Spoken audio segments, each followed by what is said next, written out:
Yesuslah dokterku, Yesus harapanku,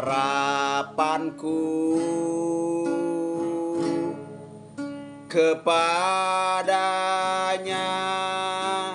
aku berharap.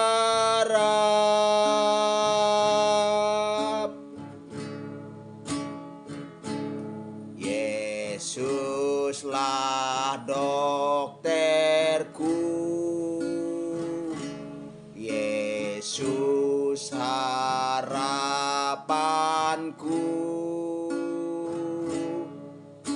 kepadanya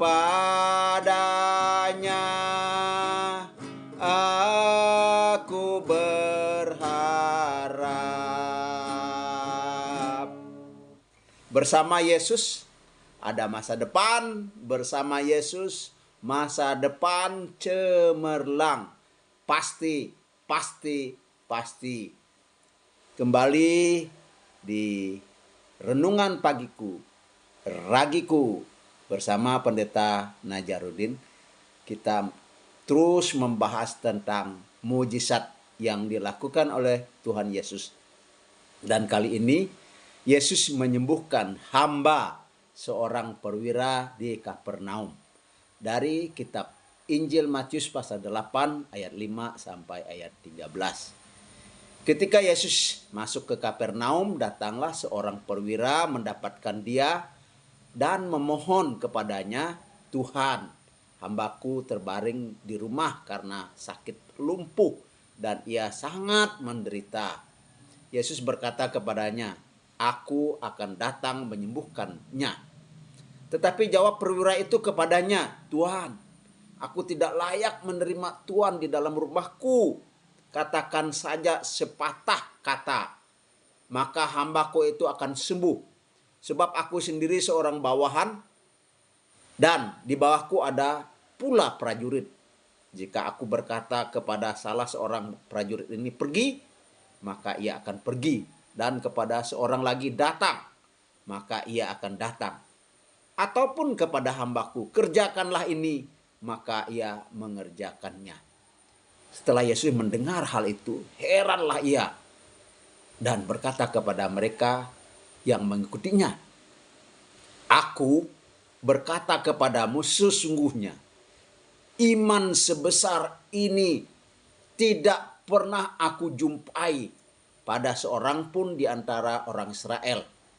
Aku berkata kepadamu, banyak orang akan datang dari timur, dari barat, dan duduk makan bersama-sama dengan Abraham, Ishak, dan Yakub di dalam kerajaan surga. Sedangkan anak-anak kerajaan itu akan dicampakkan ke dalam kegelapan yang paling gelap. Di sana akan terdapat ratap dan kertak gigi." Lalu Yesus berkata kepada perwira itu, "Pulanglah dan jadilah kepadamu seperti yang engkau percayai." Maka pada saat itu juga sembuhlah hambanya. Saudaraku, tempat peristiwa adalah di Kapernaum. Yang sakit itu hamba seorang perwira. Tidak dijelaskan sakit apa, tetapi dikatakan tadi ya semacam stroke lah atau lumpuh. Sedangkan Injil Lukas menjelaskan hamba itu sedang sakit keras dan hampir mati. Perwira itu sayang pada hambanya, ia ingin hambanya itu sembuh. Karena itu ia datang kepada Tuhan Yesus mohon kesembuhan. Yesus mau datang, Yesus sudah bersedia, tapi perwira itu mencegahnya. "Jangan," katanya. Alasannya adalah dia merasa dia tidak layak menerima Yesus di rumahnya. Karena ia percaya akan perkataan Yesus. Perkataannya itu berkuasa. Yesus memuji iman perwira itu. Injil Lukas menjelaskan bahwa perwira itu seorang yang baik dan seorang yang dermawan. Dia suka menyumbang dan dia senang membantu pembangunan rumah ibadat orang Yahudi, secara khusus yang ada di Kapernaum. Dan para tua-tua Israel merekomendasikan agar Yesus pergi menyembuhkannya. Ya, kali ini nampaknya para imam setuju kalau Yesus berbuat sesuatu. Biasanya mereka tidak, atau mereka sinis, atau mereka iri hati. Saya pernah mengkhotbahkan dari nats ini tentang teladan dalam iman. Dengan garis besarnya seperti ini. Teladan dalam mengasihi, baik pada hambanya maupun pada orang Israel. Yang kedua, teladan dalam tindakan, yaitu perbuatan nyata. Yang ketiga, teladan dalam iman. Perwira itu menganalogikan dirinya dengan prajurit bawahannya, pasti taat akan perintahnya. Nah, saudaraku yang hamba Tuhan boleh memakai itu ya. Nah, jika mau terjadi mujizat dalam hidup kita, dalam keluarga kita, maka kita harus pertama, kita yakin akan janji Allah, kita pegang janji Allah, kita bersandar dan andalkan janji Allah itu. Yang kedua, kita lakukan firman Allah. Melakukan firman Allah berarti kita menghidupkan firman itu. Kata dan kalimat itu benda mati. Suara juga adalah hanya sarana. Namun tindakan melakukan firman adalah suatu cara mewujudkan mujizat terjadi. Yaitu kita menghidupkan kata yang mati itu, kita menghidupkan kalimat yang mati itu. Dengan perbuatan kita menjadi kata yang hidup dan kalimat yang hidup, dan itulah yang berkuasa. Kitab Yakobus mengajarkan iman saja tidak cukup, yakin saja tidak cukup, pegang janji Allah saja tidak cukup.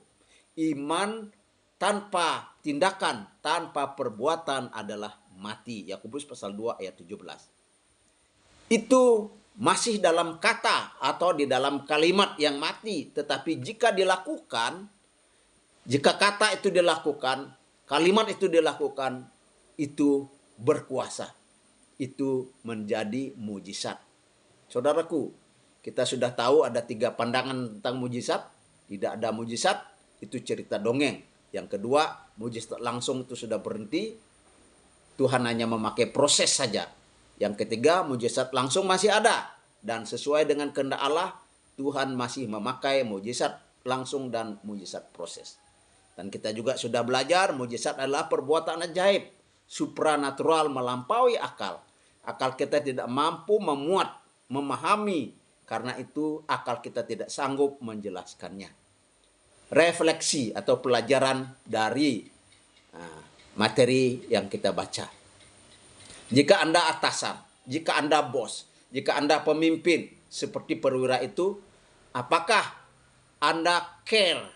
Apakah Anda peduli pada anak buah? Kalau saudara pemimpin dalam satu perusahaan, apakah saudara care terhadap karyawan Anda? Atau malah memanfaatkan anak buah Anda, karyawan Anda itu memeras mereka, kasih gajinya kecil, kerjanya banyak. Jika anak buah, karyawan sakit, apakah saudara peduli? Dari kisah perwira yang peduli ini, ayo kita peduli. Saudara yang jadi bos, saudara peduli dengan anak buah. Saudara yang jadi pemimpin perusahaan harus peduli dengan karyawan saudara. Jika Anda anak buah atau jika Anda karyawan, apakah sudah menyenangkan bos? Membuat usaha menjadi lebih sukses. Jika Anda seorang prajurit, apakah Anda taat kepada komandan? Jika Anda seorang bawahan, apakah Anda menyenangkan atasan Anda dengan cara yang baik dan benar? Jadi ada take and give. Give and take. Memberi dan menerima. Jika Anda seorang beriman, apakah sudah sungguh-sungguh beriman dalam ketaatan dan dalam memberi keteladanan? Semua kita ini manusia, sesama manusia, dan Tuhan perintahkan agar kita saling memperhatikan, saling menolong, saling melayani. Dunia yang berdosa ini, yang rusak ini, egois. Ayo kita ubah dengan melakukan firman Tuhan. Saat ini sejak Februari 2023 pemerintah sudah mengumumkan sudah masa bebas dari pembatasan COVID-19, sudah tidak bahaya lagi. Anda dan saya bisa berkarya dan berbuat di berbagai bidang. Kehidupan kita sudah normal kembali. Puji Tuhan. Berbuatlah kebaikan setiap hari. Ada seorang guru pendidikan agama Kristen mengajarkan kepada siswanya, mendorong siswanya, coba kamu berbuat baik. Tidak harus banyak-banyak dulu. Setiap hari satu saja. Kalau lebih itu lebih baik. Dan terus-menerus lakukan itu. Guru itu juga mengajak muridnya berkunjung ke panti asuhan. Dan guru itu menjadi teladan perbuatan baik bagi anak-anaknya. Pengurus panti memberi pemahaman kepada anak-anak panti bahwa bantuan atau donasi yang mereka terima adalah hasil dari perbuatan orang-orang baik. Oleh karena itu jangan lupa kebaikan mereka.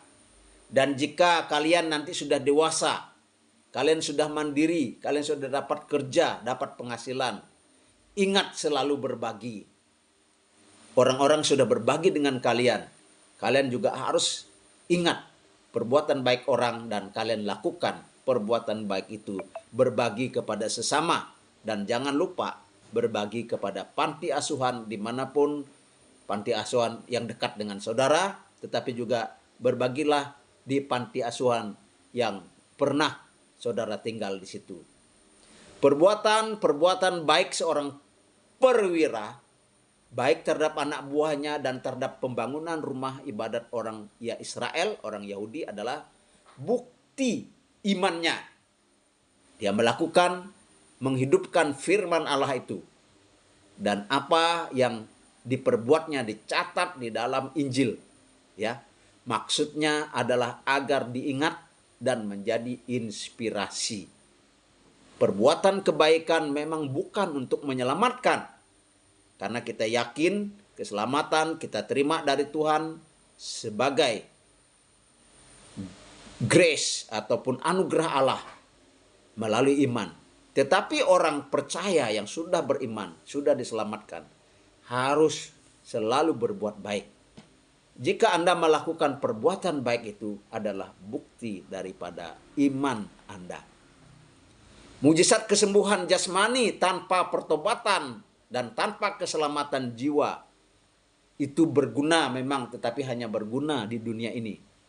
Jangan hanya cari yang sementara, tetapi mujizat yang terbesar adalah perubahan kelakuan, perubahan dari tidak selamat, dari binasa menjadi diselamatkan di dalam Yesus Kristus.